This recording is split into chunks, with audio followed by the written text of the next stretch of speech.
Liberalisation यानी उदारीकरण के बारे में। उदारीकरण सरकार के नियमों में आई कमी को दर्शाता है। इसका मतलब है कि सरकार जब अपने आर्थिक जगत से संबंधित जो भी नियम हैं, अर्थात उद्योगों से संबंधित नियम, कर से संबंधित नियम, पूंजी और मौद्रिक नीति से संबंधित नियम, तो इन सब नियमों में यदि ढील देती हैं या रिलैक्सेशन देती हैं तो उसे हम किस नाम से जानते हैं? उदारीकरण के नाम से जानते हैं। भारत में आर्थिक उदारीकरण 22 जुलाई 1991 के बाद से शुरू हुआ और जो अभी तक भी अनवरत वित्तीय सुधार या मौद्रिक सुधार या आर्थिक सुधार जो जारी हैं उसी को दर्शाता है। उदारीकरण शब्द की उत्पत्ति राजनीतिक विचारधारा उदारवाद से हुई है, जो कि 19वीं शताब्दी से प्रारंभ हुई और इस विचारधारा को इस रूप में व्यक्त किया गया कि यदि कोई विरोधी मान्यताएं भी हैं तो उसे भी अपनाना चाहिए। यानी एक आधार या एक जो नियम जो कुछ बना दिए गए हैं, लगातार उन पर चलते रहने के बजाय जो नए सुधार हो रहे हैं, नई जो नीतियां आ रही हैं या विश्व का जो नया परिदृश्य बन रहा है, आर्थिक रूप से उस परिदृश्य में अपने आप को सम्मिलित करना ही उदारवाद है। तो इस विचारधारा में कहीं ना कहीं एडम स्मिथ, जो अर्थशास्त्र के जनक हैं, उन्होंने एक शब्द का प्रयोग किया था, अहस्तक्षेप। अहस्तक्षेप का मतलब है कि जब ये सामान्यतः उस समय व्यापार में या सरकारी नियंत्रण और हस्तक्षेप से हटकर बाजार के आधार पर आर्थिक निर्णयों को लेने के लिए स्वीकारोक्ति की बात थी और अहस्तक्षेप के जो इस सिद्धांत को धीरे धीरे पहचान मिली और वही आगे चलकर उदारीकरण के रूप में आया। सामान्यतः हम उदारीकरण, निजीकरण और वैश्वीकरण को LPG यानी लिबरलाइजेशन, प्राइवेटाइजेशन और ग्लोबलाइजेशन के मॉडल के रूप में जानते हैं और विश्व की जो अर्थव्यवस्थाएं हैं वो बहुत तेज़ी से विकास के मार्ग पर आगे बढ़ रही हैं। तो ऐसे में जो भारत जैसी विकासशील अर्थव्यवस्था है उसके लिए भी कहीं ना कहीं बहुत ज़रूरी हो जाता है कि आप वैश्विक अर्थव्यवस्था के साथ मिलकर चलें या उस गति से अपने अर्थव्यवस्था का विकास भी करें। तो ऐसी स्थितियों में उदारीकरण या नीतियों में रिलैक्सेशन देना, लिबरल होना, ये बहुत ही महत्वपूर्ण हो जाता है। जब भी हम उदारीकरण की बात करते हैं तो कुछ महत्वपूर्ण बिंदु हमें हमेशा ध्यान रखना चाहिए कि सामान्य तौर पर उद्योगों में लाइसेंसिंग को कम करना, ये क्या है? उदारीकरण की एक नीति का ही एक हिस्सा है। दूसरा, व्यावसायिक गतिविधियों के पैमाने को तय करने में फ्रीडम देना, स्वतंत्रता देना भी उदारीकरण को दर्शाता है। व्यावसायिक गतिविधियों के विस्तार या संकुचन पर प्रतिबंध नहीं होना भी उदारीकरण को दर्शाता है और उदारीकरण का अर्थ है कि वस्तुओं और सेवाओं की आवाजाही पर प्रतिबंध को हटाया जाए और वस्तुओं और सेवाओं की कीमतों को तय करने में स्वतंत्रता दी जाए। अर्थात कीमतों में स्वतंत्रता का मतलब ये है कि कीमतें बाज़ार तय करे, न कि किसी भी देश की सरकार तय करे। और बाज़ार कीमत किस आधार पर तय करता है? मांग और पूर्ति के आधार पर। तो इस तरीके से यदि स्वतंत्रता दी जाती है आर्थिक नीतियों में और उसे बाज़ार के आधार पर अर्थव्यवस्था को संचालित होने दिया जाता है तो उसे हम क्या कहेंगे? उदारीकरण कहेंगे। साथ ही जो कर की दरें हैं, टैक्स रेट्स हैं, उनको कंट्रोल करना और एक्सपोर्ट इंपोर्ट को क्या बनाना, इनकी जो भी प्रक्रियाएं हैं उनको सरल बनाना, ये सब चीज़ें उदारीकरण में सम्मिलित होती हैं। नई जो आर्थिक नीति हैं हमारे देश में, शुरुआत से ऐसा नहीं था। जब भारत आज़ाद हुआ था उस समय हमने जो हमारे देश में आर्थिक रूप से जिस विचारधारा को प्रोत्साहन दिया था वो कहीं न कहीं समाजवादी ढंग के समाज की स्थापना की बात कही गई थी। लेकिन जो नई आर्थिक नीति इन दिनों है, जो कहीं ना कहीं पूंजीवादी अर्थव्यवस्थाओं से या पूंजीवादी आर्थिक प्रणालियों से प्रेरित है, वो उदारीकरण के मार्ग पर ही चल रही हैं। तो इसकी शुरुआत जो हुई वो 1991 से हुई और नए आर्थिक सुधारों को हमें लागू करना पड़ा, हम इस तरीके का कह सकते हैं, क्योंकि 1991 में भारत की अर्थव्यवस्था की स्थितियाँ बहुत अच्छी नहीं थी। मुद्रास्फीति की दर 17% तक पहुंच गई थी और भारत के विदेशी विनिमय कोष बहुत ही कम स्तर यानी $1 अरब तक पहुंच गए थे, जिससे केवल 2 सप्ताह के आयातों की व्यवस्था की जा सकती थी।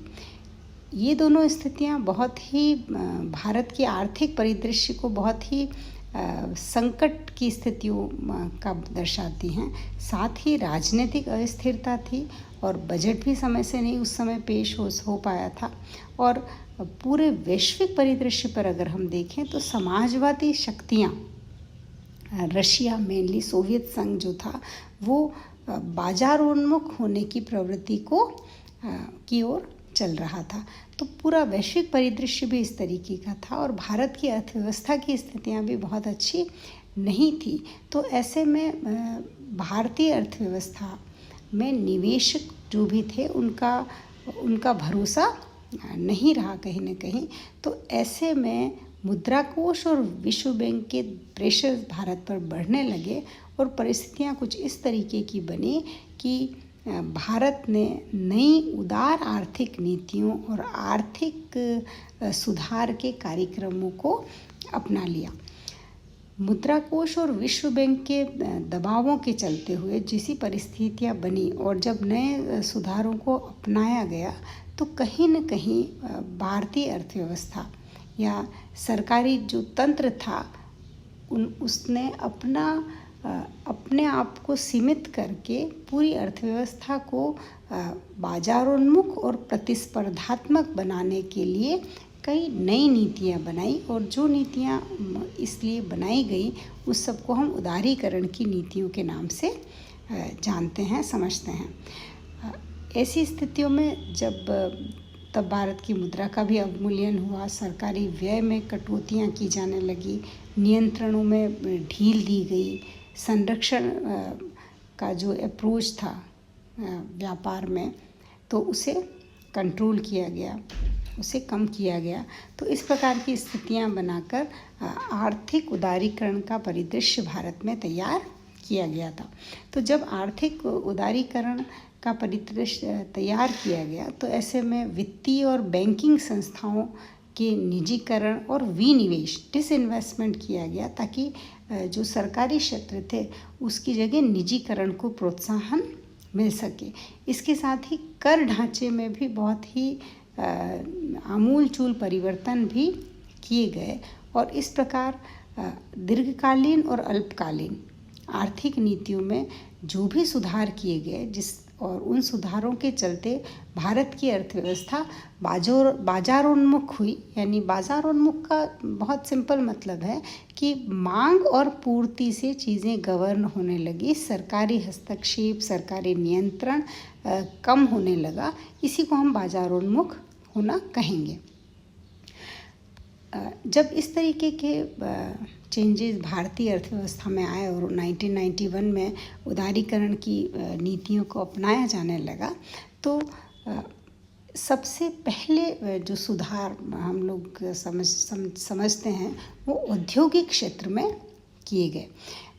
औद्योगिक क्षेत्र में जो प्रमुख सुधार थे वो लाइसेंस से संबंधित सुधार थे, सरकारी क्षेत्र के लिए आरक्षित उद्योगों से संबंधित सुधार थे और इस प्रकार के सुधारों के माध्यम से ही अर्थव्यवस्था में उदारीकरण को एक तरीके से शुरू किया गया।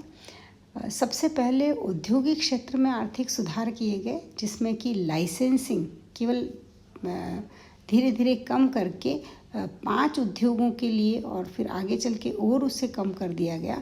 लेकिन सुधारों को तीव्र गति से या आर्थिक उदारीकरण को आर्थिक नीति में सुधारों को लिए केवल 5 उद्योगों के लिए ही लाइसेंस लेने की अनिवार्यता रखी गई। फिर सार्वजनिक क्षेत्र के लिए आरक्षित उद्योगों की संख्या बहुत ही कम कर दी गई। पहले 17 ये उद्योग हुआ करते थे, उसको घटाया गया।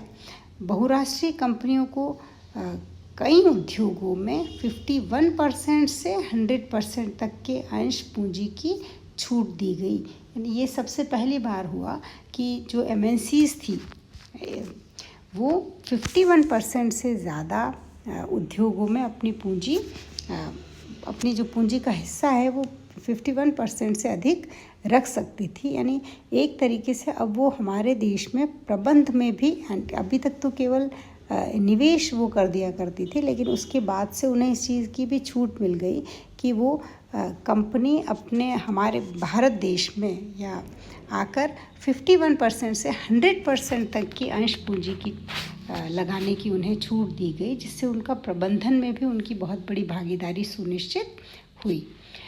इसके साथ ही सार्वजनिक उपक्रमों में विनिवेश हुआ और जिसका फ़ायदा निजी क्षेत्र के विकास को मिला। जो घाटे के उद्योग थे, जो निरंतर घाटे में चल रहे थे, उनके लिए एग्जिट पॉलिसी भी शुरू की गई। साथ ही एकाधिकार और प्रतिबंधात्मक व्यापार नीति MRTP एक्ट के तहत ऐसी कंपनियों की परिसंपत्ति सीमा समाप्त कर दी गई और उनको छूट दी गई और ये कंपनियां आधारभूत क्षेत्र के विकास में बहुत बड़ी भागीदार बनी।